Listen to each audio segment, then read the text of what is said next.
What's up, everybody? Paul here from the Hoops Crew, and it is an exciting time. It's always a bit of fun to speculate about players who might depart their clubs and make their way to the Geelong Football Club, and another one has fallen in our lap today. It is not to say that we are going to get all of these players that we've discussed this year, but the fact that some of them are being linked to the Geelong Football Club is certainly mighty exciting, and I'm kind of keen to see how it all develops at the end of this year, and in the case of this particular subject today, potentially the end of next year.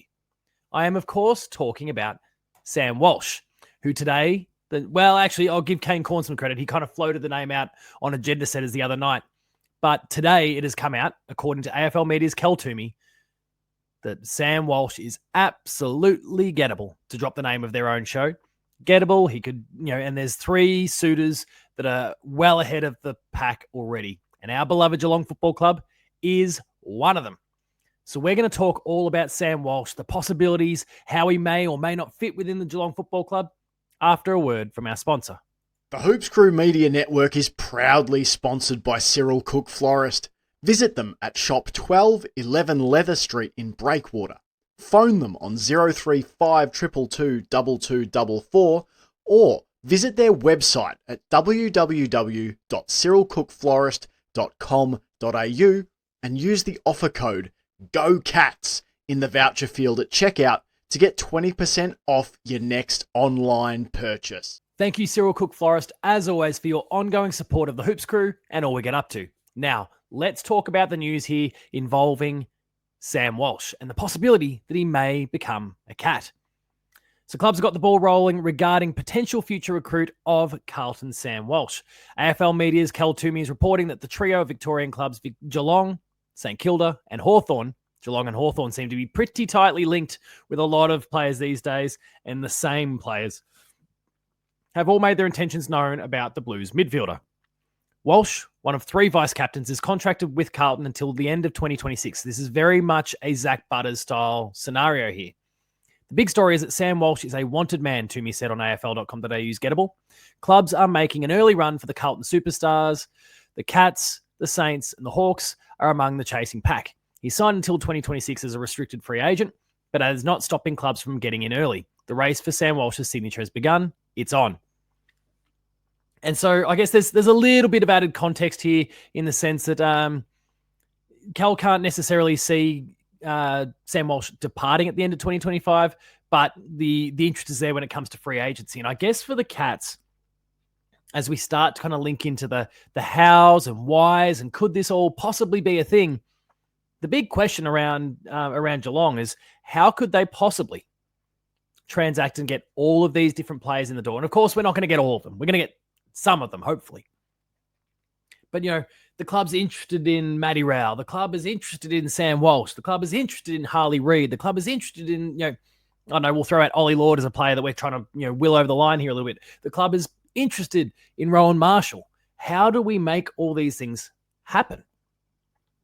And, it's not just a combination of salary cap conversations, but it's also how do we transact? How do we get a player like a Sam Walsh, like a Rowan Marshall, like whoever it happens to be, through the door? Well, in the case of Sam Walsh, 2025, if he's genuinely considering his options, and there is a realistic possibility of Sam Walsh departing the Carlton Football Club at the end of 2026 or sooner, Geelong needs to be really active now because there are clubs in far better positions to transact when it comes to picks and all of those kinds of things. St Kilda, absolutely ahead of us. Hawthorn, I'm not as sure about, but, they're more than capable of kind of moving some pieces around to stock up as well. What Geelong needs to do now is not dissimilar to what happened in the case of Bailey Smith, based on kind of the scuttlebutt and the rumors that are out there, where he was basically locked in to become a Cat 12 months before the trade period of 2020. I'm getting my years mixed up now, of 2023. It was kind of known that whilst there was not going to be a transaction at this particular point in time, it was known that there was a link there between him and Geelong, and that Geelong was feeling like a distinct possibility. That's why everyone was speculating and so sure about his move to Geelong from a very early point in 2024, before finally that trade period occurred, and now he's a Cat. Geelong, if they're doing their job properly, and we know they are so good in this space, is going to want to sow the seeds now to try and get Sam Walsh's signature in 12 to 18 months from now. I don't think we can transact at this particular point. I don't think we've got enough that we can offer the Blues through picks, etc., to actually interest them to transact right now. So we have to cast our eye forward to the restricted free agency window and, get him then.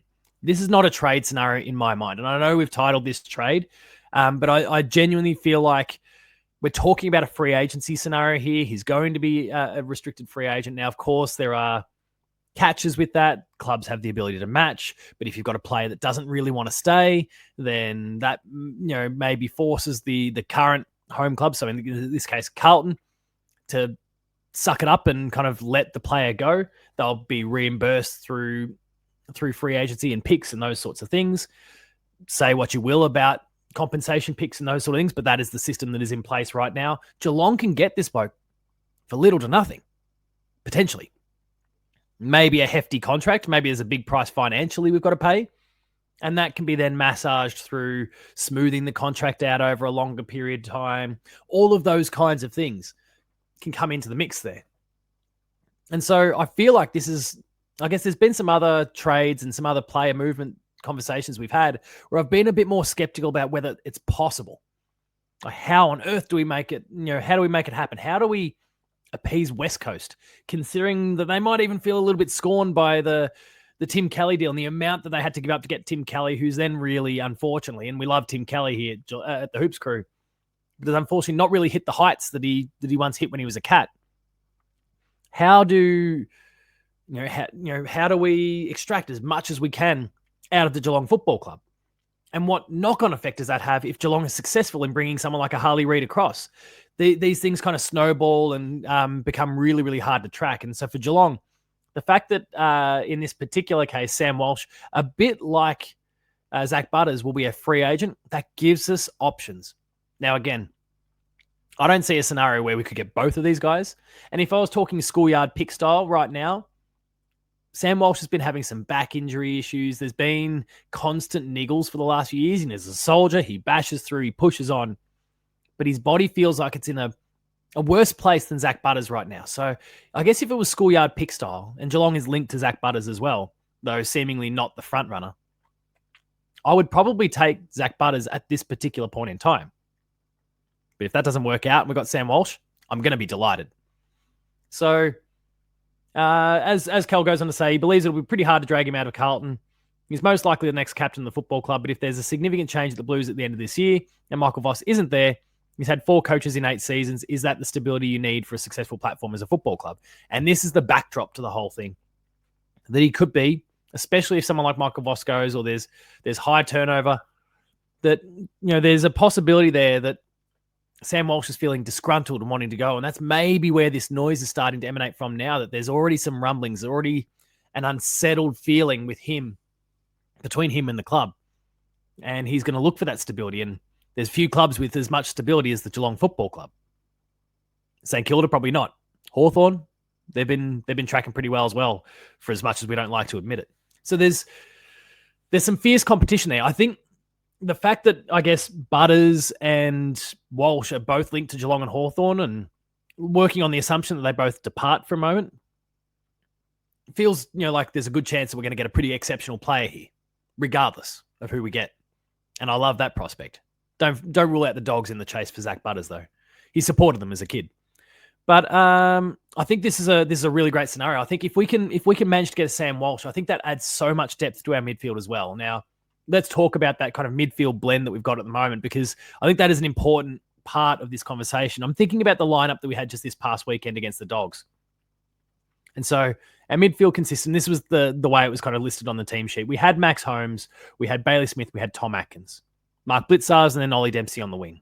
You've got Danger, who was obviously out, but floats through there from time to time. You've got some others that will roll through the midfield. Obviously, O'Shea Mullen has been spending a bit more time in there as a tagger.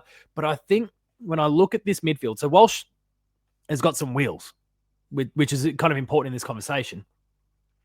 But he's an accumulator. He's a physical beast. He likes to get it in and at the bottom of the pack and win the contested possession, and it's not to say that Bailey Smith and Max Holmes don't, but he's going to be a fantastic foil for those guys. And for then someone like Tom Atkins, who's not at the absolute end of his career yet, but he's certainly he's the more senior midfielder there of those guys that I listed.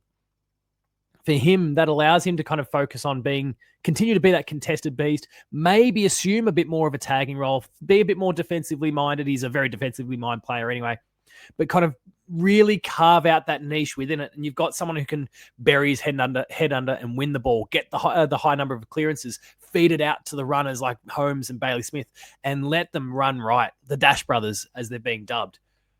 I think this could be a really huge thing for the Geelong midfield if we get someone like Sam Walsh. Or Zach Butters for that matter, but keeping it on topic here.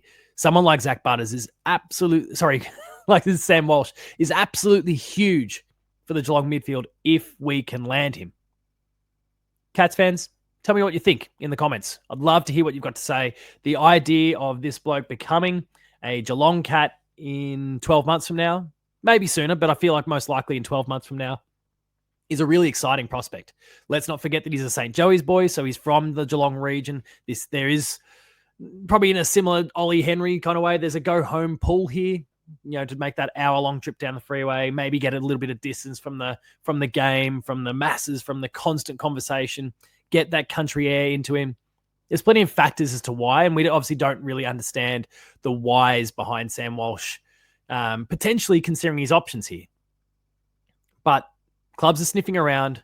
Where there's smoke, there's usually fire, and clubs don't go sniffing around if they don't feel like there's a chance of being able to price someone out. So I'm going to back in the Geelong Football Club that right now they feel like there's a chance and they're actively pursuing it. Hopefully it works out. So yeah, Cats fans, let me know what you think in the comment section. Sam Walsh, Zach Butters, how do these guys fit? How do we make it all happen? How could we make one happen? If you could choose, who would you pick? What if it is Sam Walsh? What does that do for our midfield? What does it do for our chances of winning premierships in the future?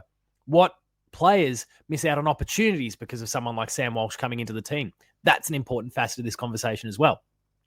Blues fans, I'm sorry to be doing this to you, but it seems like it's a distinct possibility right now, and I would feel for you if you lose a player of this caliber because he is absolutely superb.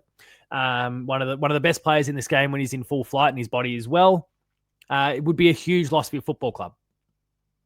But there's always a loser when there's a winner. And hopefully the Cats are the winner in this scenario. Let me know what you think anyway in the comments. If you've enjoyed this video, subscribe to the YouTube channel. Make sure to drop a like on the video. Share it with your friends and family. Get the word out there about the Hoops Crew, all the conversations we have, both our long-form podcasts, our live shows, and even one-offs like this. You can find us on Patreon. That is patreon.com/thehoopscrew. There's a $5 tier. If you pledge at that tier, you'll get early access to content. There's exclusives and extended videos for you to check out there as well. And there's a 7-day free trial to see if it's for you. Consider checking that out. You'll find me on socials at Paul James Games. That is Twitter, Blue Sky, and Instagram. The Hoops Crew is at The Hoops Crew. And until next time, remain Geelong strong, everyone. Sam Walsh, I hope to see you as a Cat nice and soon. I'll see you later.